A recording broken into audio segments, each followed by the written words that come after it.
اعوذ باللہ من الشیطان الرجیم بسم اللہ الرحمن الرحیم رب اشرح لی صدری ویسر لی امری واحلل عقدۃ من لسانی یفقہوا قولی۔ 29 شعبان المعظم اسلامی تاریخ۔ حضرت صفیہ بنت عبد المطلب رضی اللہ عنہا۔ حضرت صفیہ ابو طالب کی صاحبزادی، حضور صلی اللہ علیہ وسلم کی پھوپھی، حضرت حمزہ رضی اللہ عنہ کی بہن اور حضرت زبیر رضی اللہ عنہ کی والدہ ہیں۔ اسلام لانے کے بعد انہوں نے اپنے بیٹے حضرت زبیر کے ساتھ ہجرت فرمائی۔ حضرت حمزہ رضی اللہ عنہ کی طرح وہ بھی بڑی بہادر تھیں۔ وہ غزوہ احد میں مدینہ کی چند عورتوں کو ساتھ لے کر میدان میں پہنچی اور مسلمانوں کو پانی پلانے اور زخمیوں کی مرہم پٹی کرنے میں لگ گئیں۔ حضور صلی اللہ علیہ وسلم انہیں دیکھ کر پہلے ناراض ہوئے، لیکن بعد میں اجازت دے دی۔ جب کافروں کا پلہ بھاری ہوا اور مسلمان پیچھے ہٹنے لگے تو انہوں نے مسلمانوں کو ہمت دلائی۔ حضرت حمزہ رضی اللہ تعالی عنہ کی شہادت کے بعد جب کافروں نے ان کے ناک، کان وغیرہ کاٹ لیے تو حضور صلی اللہ علیہ وسلم نے انہیں لاش کے قریب جانے سے روکا، تو حضرت صفیہ رضی اللہ تعالی عنہا نے عرض کیا، میں انشاءاللہ صبر کروں گی۔ تو حضور صلی اللہ علیہ وسلم نے جانے کی اجازت دے دی۔ انہوں نے بھائی کی لاش کو دیکھ کر انا للہ و انا الیہ راجعون پڑھا اور اطمینان کے ساتھ نماز ادا کر کے ان کے حق میں دعا فرمائی۔ غزوہ خندق کے موقع پر حضور صلی اللہ علیہ وسلم نے ساری عورتوں کو قلعہ فارے میں محفوظ کر دیا تاکہ دشمنوں کے شر سے محفوظ رہیں، اور ایک بوڑھے صحابی کو ان کا امیر بنا دیا۔ ایک یہودی موقع کی تلاش میں قلعے کی چاروں طرف گھوم رہا تھا۔ وہ بوڑھے صحابی ان سے مقابلے کی ہمت نہیں کر سکے۔ حضرت صفیہ رضی اللہ تعالی عنہا نے اس کا کام تمام کر دیا۔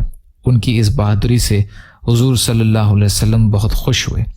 حضرت صفیہ رضی اللہ عنہا نے 72 سال کی عمر پا کر سن 20 ہجری میں حضرت عمر رضی اللہ عنہ کی خلافت میں وفات پائی اور جنت البقیع میں دفن کی گئیں۔ انا للہ و انا الیہ راجعون۔ اللہ کی قدرت رات اور دن۔ اللہ تعالیٰ نے جہاں انسان کے لیے ضروریات کی چیزیں پیدا کی ہیں، وہی آرام اور سکون کے لیے رات اور دن بنائے، اور انسان کے اندر ایسا نظام بنا دیا کہ وہ اگر 24 گھنٹے میں کسی وقت نہ سوئے تو اس کی آنکھیں خود بخود بند ہونے لگتی ہیں اور آخر اسے سونا ہی پڑتا ہے۔ چنانچہ اللہ تبارک و تعالیٰ نے کام کرنے کے لیے دن کو بنایا اور دن بھر تھک کر آرام کی غرض سے رات کو بنایا۔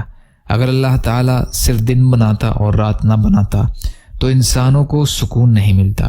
یقیناً اللہ تعالیٰ بڑی حکمت والا ہے۔ ایک فرض کے بارے میں بیوی کو اس کا مہر دینا۔ قرآن میں اللہ تعالیٰ فرماتا ہے، تم لوگ اپنی بیویوں کو ان کا مہر خوش دلی سے دے دیا کرو، البتہ اگر وہ اپنے مہر سے کچھ چھوڑ دیں تو اسے لذیذ اور خوشگوار سمجھ کر کھاؤ۔ سورہ نساء کی آیت کا ترجمہ۔ ایک سنت کے بارے میں خادموں کے ساتھ اچھا برتاؤ کرنا۔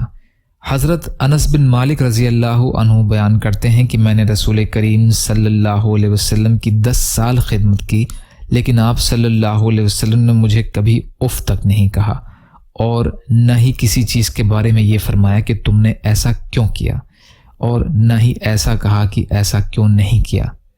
مسلم شریف کی روایت ہے۔ یہ ایک اہم عمل کی فضیلت روزہ جہنم سے بچنے کا ذریعہ ہے۔ رسول کریم صلی اللہ علیہ وسلم نے فرمایا، جو شخص اللہ تعالیٰ کی رضا کے لیے ایک دن کا روزہ رکھے گا تو اللہ تعالیٰ اس کے اور جہنم کے درمیان ایک ایسی خندق بنا دے گا جس کی مسافت آسمان اور زمین کے درمیان کے برابر ہوگی۔ ترمذی کی روایت ہے۔ ابو امامہ باہلی رضی اللہ تعالی عنہ راوی ہیں۔ ایک گناہ کے بارے میں حج میں بلا وجہ تاخیر کرنا۔ رسول کریم صلی اللہ علیہ وسلم نے فرمایا، جس شخص کو کسی مجبوری یا ظالم بادشاہ یا کسی مرض نے حج سے نہیں روکا پھر بھی اس نے حج نہیں کیا تو اسے یہودی یا نصرانی ہو کر مر جانا چاہیے۔ بہقی فی شعب الایمان کی حدیث ہے۔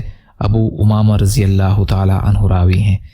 دنیا کے بارے میں دنیا کا کتنا حصہ فائدہ مند ہے۔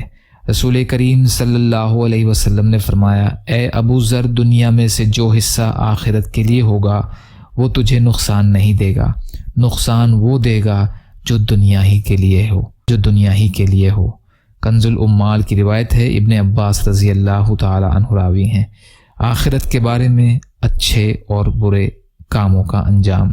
قرآن میں اللہ تعالیٰ فرماتا ہے ہم نے کافروں کے لیے زنجیریں، طوق اور دہکتی ہوئی آگ تیار کر رکھی ہے، اور نیک لوگ پیالوں میں ایسی شراب پئیں گے جن میں کافور کی ملاوٹ ہوگی۔